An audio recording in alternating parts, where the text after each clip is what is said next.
I want to explain why these negotiations, which has been so eagerly awaited and attracted so much public attention, they once again highlighted the impossibility of Trump's mission.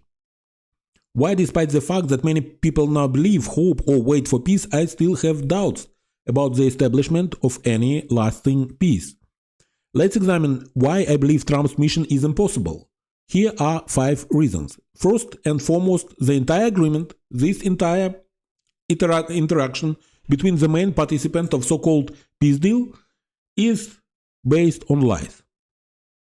And not just any lies, but mutual lies. It is simply impossible to reach an agreement when both parties, both Russia and not even a party to the conflict, but the moderator, the judge, the organizer of the deal, Donald Trump, are constantly lying. Lies are at the very foundation of this negotiation process. Take, for example, the blatant falsehood about thousands of encircled Ukrainian soldiers, who, according to Trump, are facing a horrible death, a massacre unlike anything seen since World War II. These are Trump's own words. He claims that he personally begged Putin to spare them and that they are now alive only because of him. But when negotiations are based on constant lies, how can anything constructive come out of it? It is obvious that Putin lies. He always lies. But Trump cannot possibly be unaware that there is no encirclement of Ukrainian forces.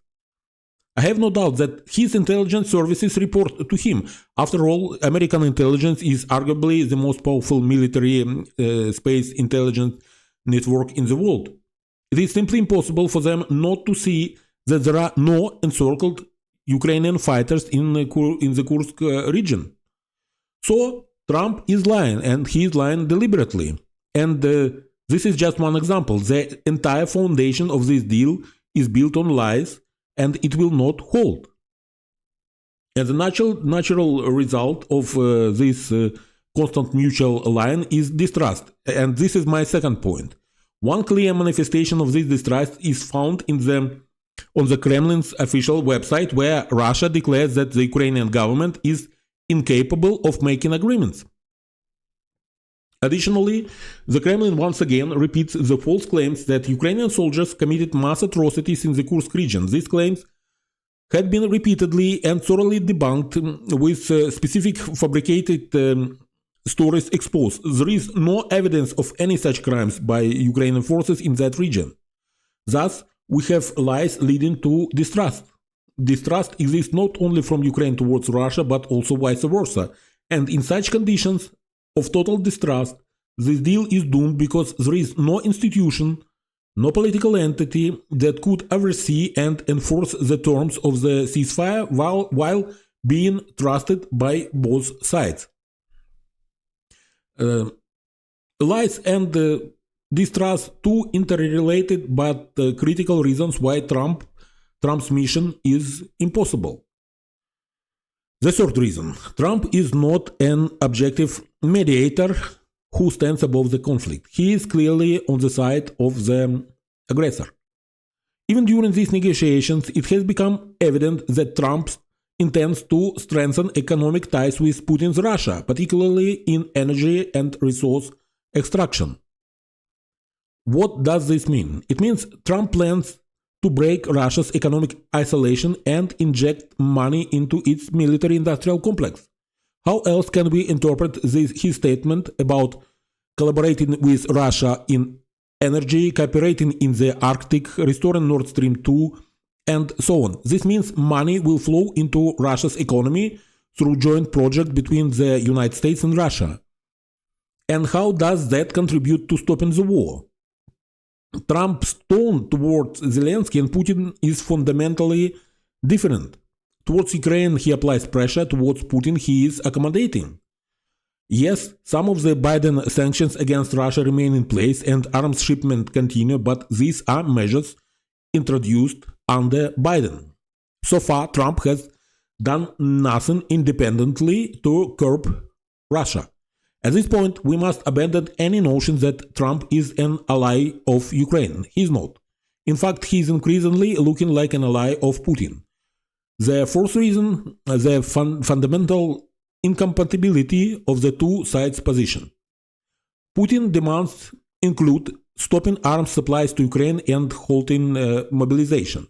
It is obvious that Ukraine will not agree to this. Could Trump unilaterally stop United States arms supplies to Ukraine to appease Putin? Yes, he could. But would Europe do the same?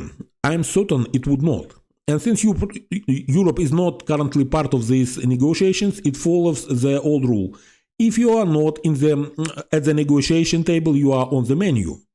Neither Europe nor Ukraine is willing to be on the menu. Thus, Trump agreements with Putin are not binding for Ukraine and Europe. Ukraine will continue fighting and Europe will continue supplying weapons. Another one of Putin's demands is for Ukraine to abandon its NATO aspirations. But that is impossible. It is written into Ukraine constitution.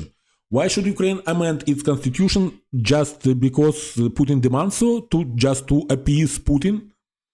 Putin is also demanded that Ukrainian troops withdraw from all territories Russia has illegally claimed as part of its constitution.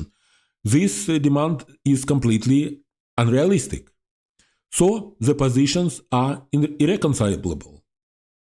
And finally, the fifth reason, though it is listed last, I believe it is the most important, the fundamental injustice of this entire process. I understand that as soon as I say this, some people will smirk and roll their eyes thinking, oh, here we go again, talking about justice, there is no justice in the world, and so on.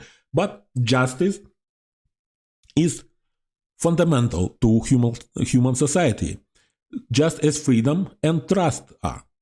Without this, there is no society. Justice underpins all legal systems. It is about the fair balance of actions and consequences, of rights and responsibilities, of crime and punishment, of merit and recognition.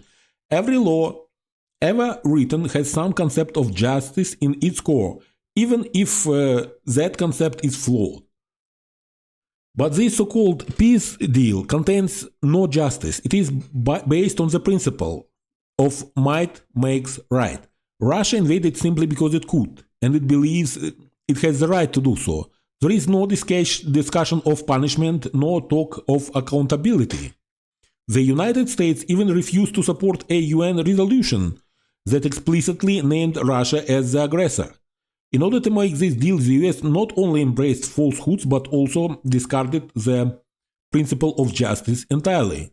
There is no accountability for the aggressor, and that I believe is the most important reason why Trump's mission is impossible. Ultimately, Ukraine and the European Union will inevitably enter the conversation. The principle of nothing about Ukraine without Ukraine will prevail. We will witness the failure of Trump's mission when Ukraine and Europe assert their rightful place in shaping their own future. Neither Ukraine nor Europe will stand idly by, nervously fidgeting, waiting for Putin and Trump to decide their fate. That simply won't happen. Thank you for watching. Have a nice day. Slava Ukraini!